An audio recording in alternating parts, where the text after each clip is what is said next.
Hello Pointwise users, and welcome to Cadence Design Systems Pointwise Tutorial Tuesday, where we show you how to use a feature or demonstrate a technique in just a couple of minutes.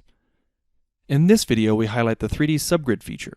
Similar to the 2D subgrid feature, a mechanism is provided to focus elliptic smoothing on problematic areas of your structured volume grid without impacting the rest of the grid.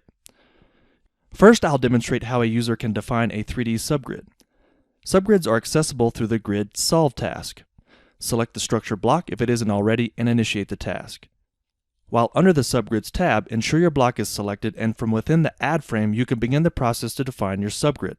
And of course, a user can define multiple subgrids if they so desire. Subgrids can be specified in one of two ways. Subgrids can be specified as a subset of the block's grid points, as demonstrated now.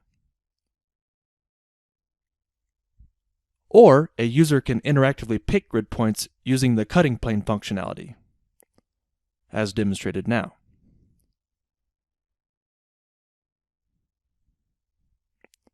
Subgrids can overlap or abut one another, and the set of all subgrids on any given entity need not encompass all of the entity's grid points. If a user would like to modify existing subgrids, they can do so by expanding the Modify frame. All subgrids will be rendered with a pink outline. Pressing Begin allows you to enter the editing mode. A small yellow square will appear in each corner point of the target subgrid. A user can either type in new values or interactively drag any corner point to a desired location. Press End to terminate the modification process. Finally, a user can selectively delete subgrids via the display if so desired. Once the user is finished creating, modifying, or deleting, all remaining subgrids will appear under the Solve tab where smoothing can be applied.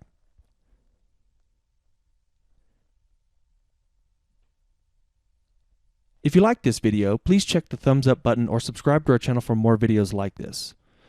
If you have any questions or comments, drop us a line below or connect with us on LinkedIn, which is linked in the description. Thank you all for watching and have a pleasant Tuesday.